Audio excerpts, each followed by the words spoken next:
Procreate and Ibis Paint next. Both some of the most popular drawing apps out there. Though there is one really big difference. One is paid and one is free.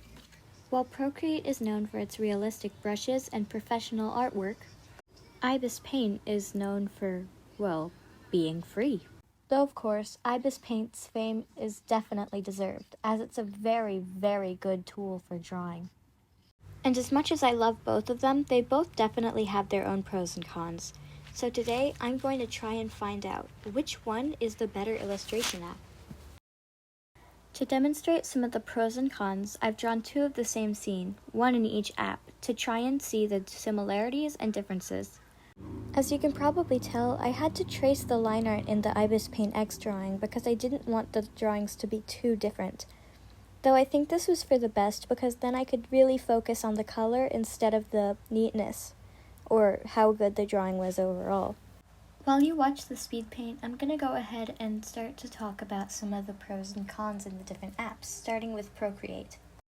As said by another YouTuber that I like who has made a video on Procreate, Procreate tries to make the most of the minimal space of the iPad, iPhone, or Android, or whatever you're using to draw on, and go for a very minimalist approach.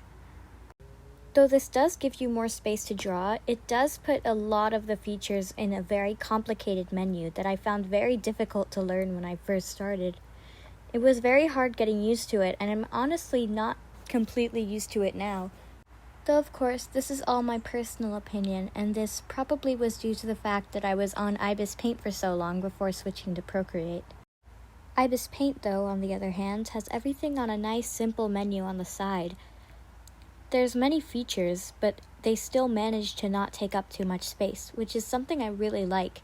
It's very easy to get the hang of, and you can see everything right there in front of you. On to the final topic, brushes. Of course, as I said before, Procreate is known for its incredible brushes, and honestly, I think this is definitely deserved.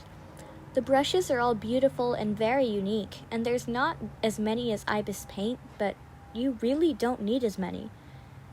You can also customize them to your liking, though I haven't really learned how to customize them that well yet.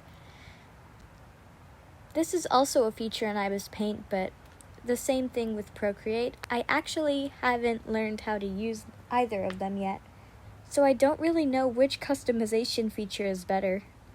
All in all, I'm pretty happy with the result of both drawings, though I think the lighting came out a bit better in the Ibis Paint one and it came out a bit smoother.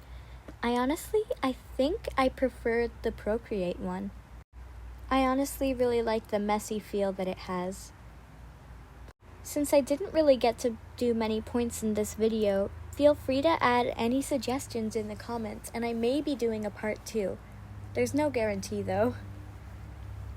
I hope you enjoyed, and if you're trying to decide whether or not to buy Procreate, I think you should definitely do it. The brushes are 100% worth it. Which one do you think is the better illustration app? If you want to, please let me know in the comments. I'd love to see your opinions.